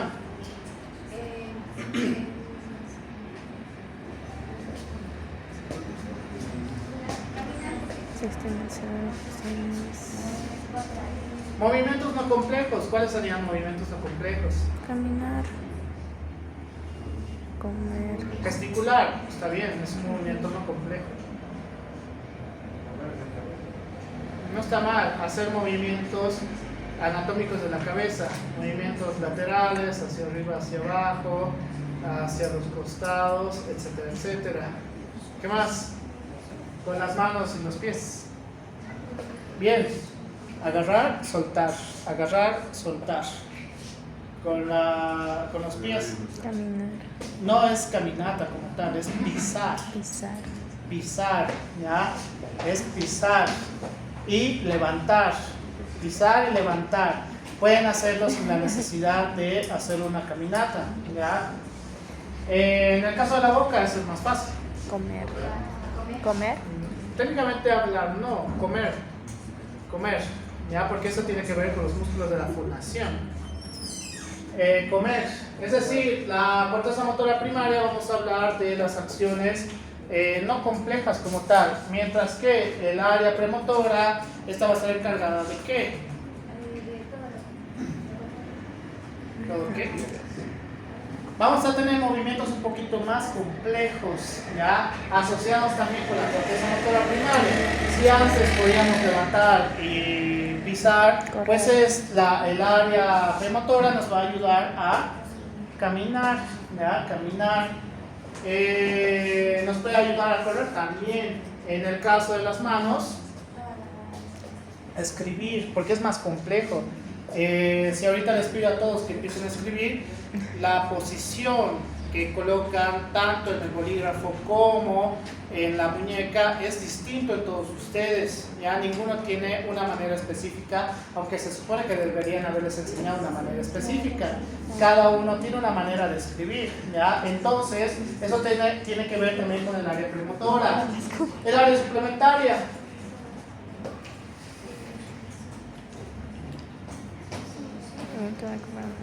son movimientos mucho más finos, ya, mucho más finos. Acá, y el ejemplo que yo me acuerdo puede estar relacionado con movimientos más finos, por ejemplo el baile, ya. El baile es complejo por si acaso, y hay algunos que parecen que tienen lesión cerebral de un lado porque no pueden coordinar, no pueden coordinarse. Entonces, en el área suplementaria te va a ayudar para movimientos mucho más finos que puedas realizar. Por ejemplo, ahorita me acuerdo otro ejemplo. El colocar el hilo en la aguja es un movimiento mucho más fino y mucho más preciso, porque tienes que hacerlo de una manera específica, porque si no, nunca lo vas a hacer, además de que tienes que tener una buena vista también, ¿verdad? Porque ¿qué hace la mayoría? Y ni siquiera latina, que es lo peor. Me moja. Entonces, el área motora, el músculo de Penfield motor, nos dice que, a diferencia de lo que habíamos visto en el área sensitiva, ¿qué cambia?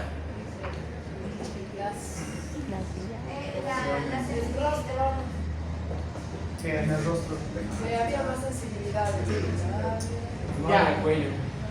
Acá vamos a poder ver que la cara vamos a tener mayor capacidad de acción motora como tal, ¿ya? Es decir, tanto en los movimientos oculares, tanto en los movimientos faciales, en los movimientos de la boca, etcétera, etcétera. Pero este es uno de los cambios más importantes que vamos a tener.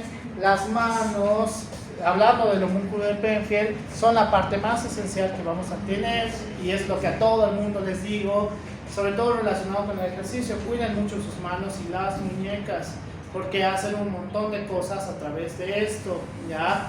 No solamente para el ejercicio, sino para la vida diaria.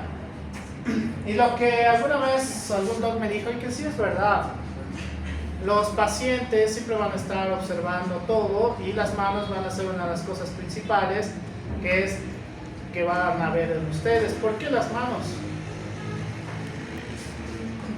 Porque cuando tratan a un paciente, se aproximan y están haciendo cosas, qué sé yo, auscultando y demás, y cuando los ven, pues siempre ven las manos, ¿ya?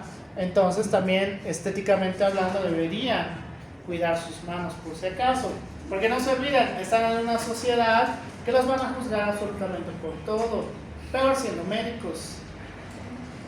Van a decir, no, ese es muy alto, no, ese es muy bajo, no, ese es muy flaco, ese es muy gordo, ese es muy blanco, ese es muy moreno, ese tiene lentes, ese no. Les van a juzgar absolutamente por todo. Igual cuando tus manos pues parezcan que haces muchas cosas con las manos y tengas muchas lesiones, igual va a ser un factor para juzgar hacia ustedes, ¿ya? A mí me da igual, o sea, en mi criterio personal me da absolutamente igual, pero los pacientes son sumamente especiales, por eso traten de mantener un aspecto estético como tal. Yo ya estoy en un punto de mi carrera que puedo ir en pijama, no en pijama resultar, en pijama literalmente, y aún así mis pacientes quieren que yo los vea, ¿ya? ¿Por qué? Porque ya tengo una fama como médico, así que a mí me da exactamente igual. Por eso puedo mantener mi barba tan larga y nadie me dice nada. Pero a otros no. Otros están siempre viendo el tema estético porque es importante, eso sí es cierto. Entonces, caramba, esto casi ya no tiene pilas. Entonces, la parte de la corteza motora primaria va a ser importante para un montón de acciones, pero también podemos ver que relacionado con otros sectores, por ejemplo las elección de palabras, que estas van a estar relacionadas con el área de Wernicke y Broca, ¿ya? Y ahorita les voy a decir lo que les he preguntado y no me han respondido.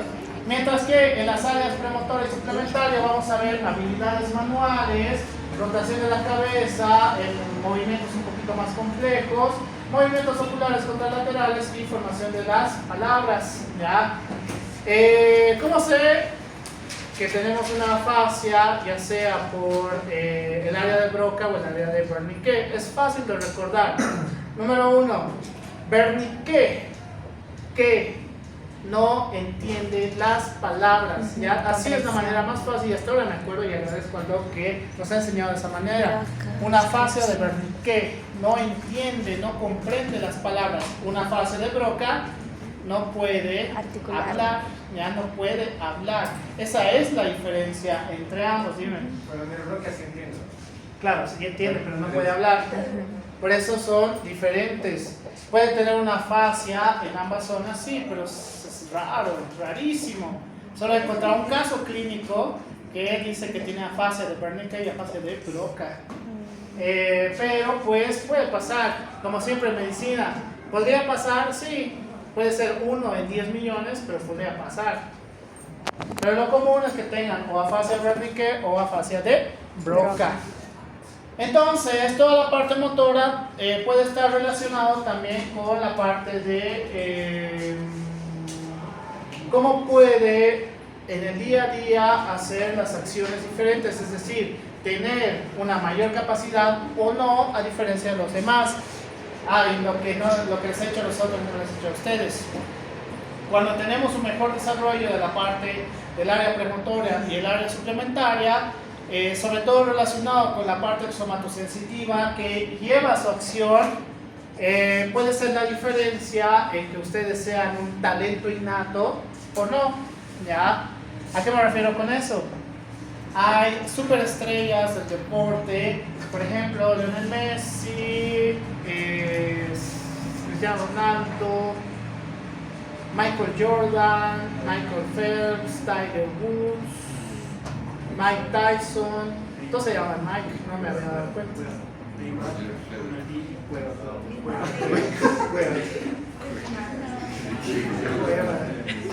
Para tomar estoy seguro que sí, pero al deporte no sé. ¿Y qué? ¿O por qué los hacía diferentes? ¿Por qué son la élite del fútbol o la élite de su deporte? No. Messi a veces ni entrenaba, Ronaldinho mucho menos. Mike Tyson, ni qué decir, tenía tantas drogas en su cuerpo y aún así podía entrenar y pelear como si nada. No, esa no es la clave.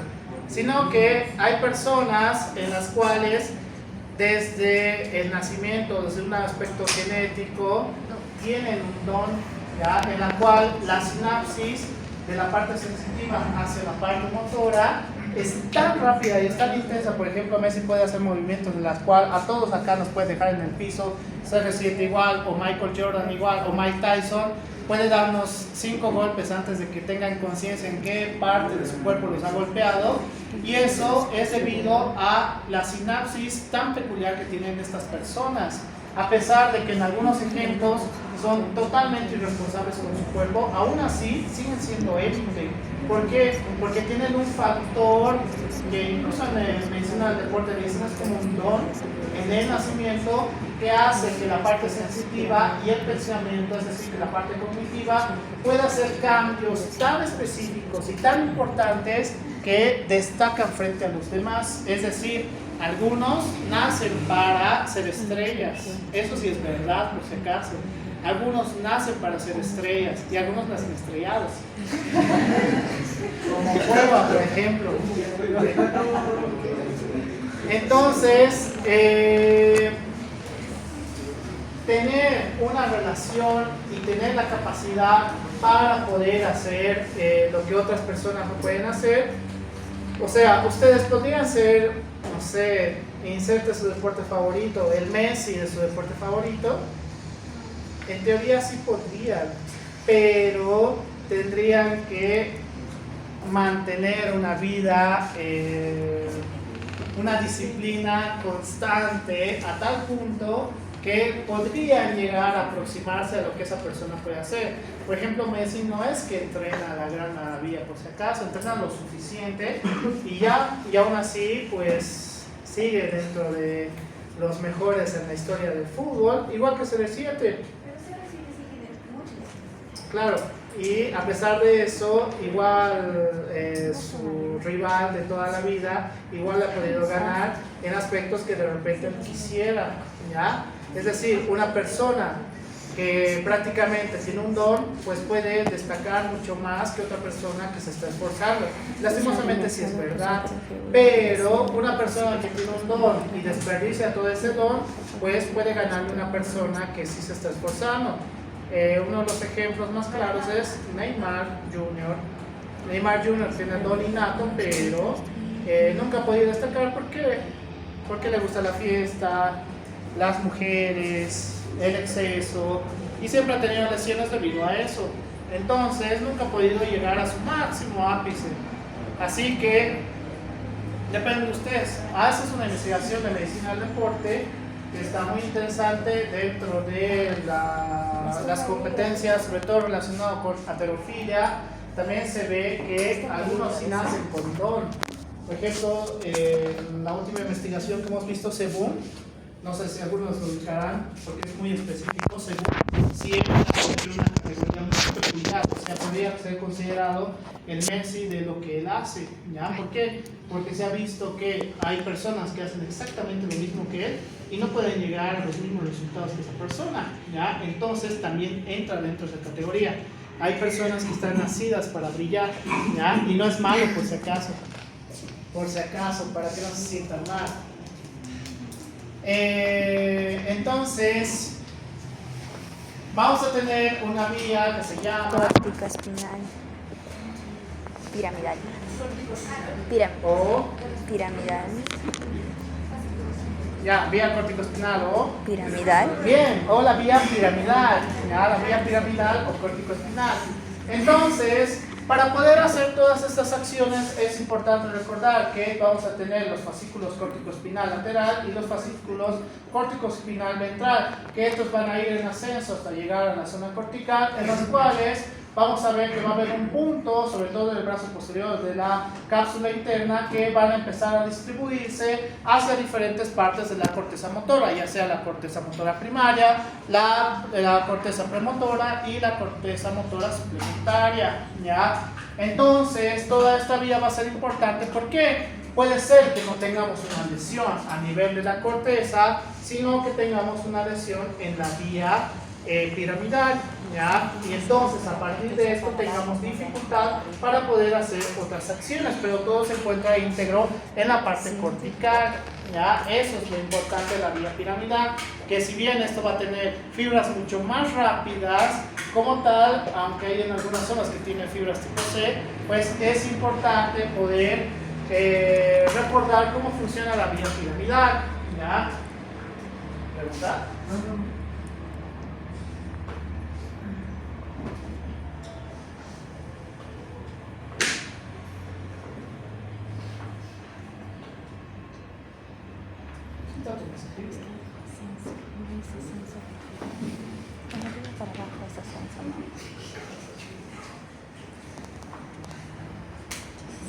Es que estamos en auditoría.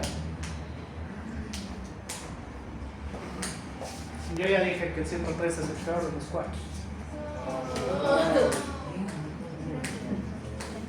Pero es la verdad. No, sí los conozco. Tuve 2 paralelos en el anterior semestre. Por eso algunos de ustedes los conocía, pero irónicamente me tocó la mayoría que no conozco. Porque la mayoría no conocían, ¿verdad? Solamente decían que era malo y ya. Que era un desgraciado.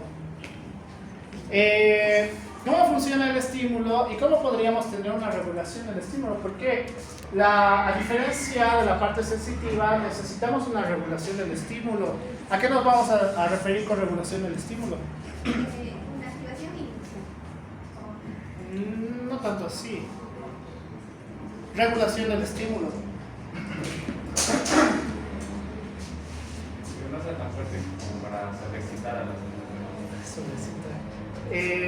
Que no sea tan fuerte en la cual pueda hacer movimientos inadecuados. Por ejemplo, ¿cómo saben la fuerza que tienen que hacer para saludar a alguien? ¿Cómo saben? Para dar la mano, ¿cómo saben? ¿Cómo estás consciente de eso? ¿Cómo están conscientes con la fuerza que tienen que saludar o dar la mano a alguien? No, porque a su enemigo lo van a saludar así. ¿Cómo saben? Justamente vamos a tener lugares de regulación, principalmente el cerebelo, pero que también en conexión con el núcleo rojo y los ganglios basales, estos van a ser encargados de hacer una regulación motora, ¿ya? En las cuales, por ejemplo, y este es el ejemplo que siempre me hace reír, hay algunas personas que supongo que su cerebelo no funciona bien o no les han enseñado, corren haciendo esto, pisan a tal intensidad que van a causarse lesiones en la planta de piel y lesiones a nivel de los cruzados, ¿ya? Y ¿esto qué significaría? Que no les han enseñado a realizar a correr de manera adecuada. O si vemos desde el punto de vista de neurofisiología, ¿qué podría hacer? Alteraciones en los lugares de regulación, ya sea a nivel de los ganglios basales o ya sea a nivel del cerebelo, ¿ya? Por el cual, supongamos que el estímulo llega desde la parte sensitiva hacia la parte motora, entonces este va a llevar el estímulo, pero va a pasar a través de estos reguladores que van a ser a nivel del cerebelo, principalmente el núcleo interpósito y el núcleo dentado, y que a través del núcleo rojo también, sin llegar a la parte del cerebelo, podemos tener una regulación. Entonces, estos van a ir por la vía descendente a través de la función reticular y el fascículo rubroespinal. ¿Para qué? Para tener su acción, ¿ya? Entonces, la regulación de los movimientos también tiene que ver mucho con la parte del cerebelo y tiene que ver mucho con la parte de los ganglios basales, lo que más o menos han explicado ayer, más o menos. Qué bien. ¿Alguno, no me acuerdo qué grupo tenía esta imagen, su medio imagen de esto? ¿Cómo funciona?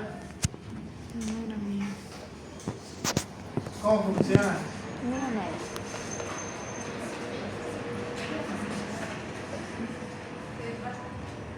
Primero, ¿dónde estamos? ¿Dónde estamos? La médula espinal. Médula espinal, ya. ¿Dónde estamos? Entonces, vamos a ver que acá también podemos tener un medio de regulación, a diferencia de lo anteriormente mencionado, que a través de las neuronas sensitivas y el fascículo propio espinal van a llegar a áreas, por ejemplo, el fascículo rubroespinal y el fascículo retículo espinal, en las cuales en estas zonas también podríamos tener zonas de inhibición, ¿ya? Es decir, a nivel de la columna vertebral o propiamente dicho de la médula espinal, también podemos tener zonas de inhibición, como anteriormente les había mostrado, ¿ya? En la cual pues esta ya no estaría relacionado con contracción o relajación, sino con ¿qué? Regulación de los movimientos, ¿ya? ¿Cuál sería uno de los ejemplos un poquito más claros? No voy a usar esto. Ah, ya me acuerdo por qué traje esto. ¿Cuál sería uno de los movimientos un poquito más claros?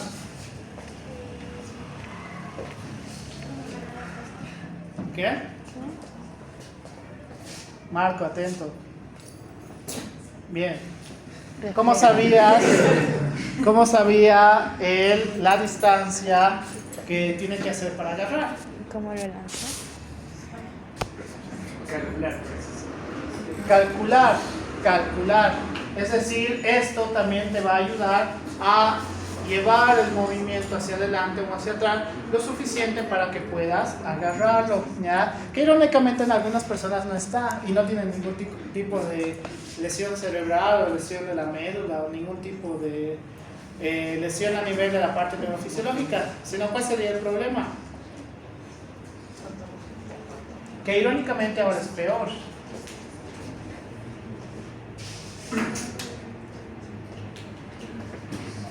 ¿Cuál sería el gran problema? Que en algunos de ustedes estoy seguro que ha pasado. Un desarrollo motor en etapas pediátricas inadecuada. Es decir, que cuando tenían su etapa pediátrica desde los 5 años hasta los 15 años, no han podido desarrollar la parte motora de una manera adecuada. ¿Y cómo podrían desarrollar la parte motora de una manera adecuada? Hay una materia específica en el colegio, bien, educación física.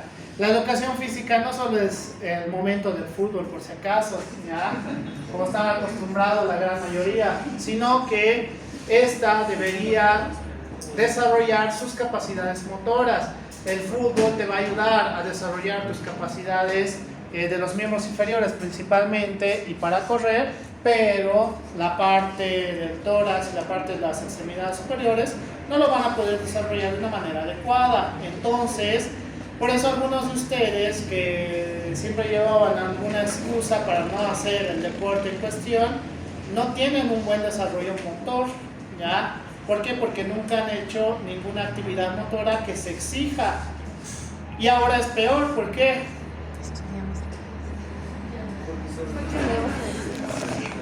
¿Por qué? Porque la mayoría de los que están menores a 15 años en este momento prefieren estar en su computadora o con el play a hacer alguna actividad motora como tal. Que eso no es malo en teoría, pero hacia el futuro va a hacer que a mis próximos estudiantes en 5 años, oye, no falta mucho, en 5 años, si yo nuevamente, Kevin, si nuevamente les digo que hagan esto, van a estirarse de más o van a hacerse ese atraso, directamente no van a poder calcular cómo agarrar un objeto, que esto sí representa un poquito más de dificultad, porque sí tienes que hacer un cálculo rápido, ya muy diferente a que haga esto, ¿no? Ahí no van a poder calcular nada, pero pueden hacer algo, ¿qué? Exacto, esquivar, pero hay algunos que se resignan porque no pueden esquivar y ¿qué hacen? Es lo único que van a hacer, protegerse la cara y ya. Jamás los he agredido. Jamás. Aunque cuando yo era estudiante sí nos lanzaban cosas. Sí. O sea, ya nos pasa. Pero, qué bien. A lo que quería llegar. Para que entre a su examen. Dentro de los aspectos sensitivo-motores, los pares craneales van a ser sumamente esenciales para poder entender movimientos específicos a través de, y como podemos identificar, vamos a tener pares craneales. Esto es un recordatorio porque se supone que ustedes lo saben mucho mejor que yo. Vamos a tener pares craneales que van a ser netamente sensitivos y vamos a tener pares craneales que van a ser netamente motores, pero hay pares craneales que son mixtos, que estos van a ser sumamente importantes para poder entender otras funciones relacionadas con la parte cortical o relacionadas con la parte de la vía descendente, ¿no? De la vía descendente, ¿ya?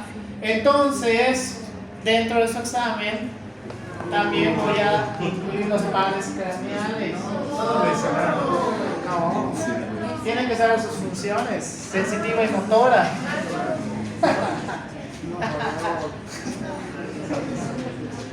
Así que los pares craneales son sumamente importantes para la parte sensitiva y motora. Aquí ya llegan las patologías, ¿no? Llega sensaciones vestibulares. Equilibrio, cerebelo. Equilibrio. Tanto me falta. Psicología, desde abstinencia, estatus, sintonía,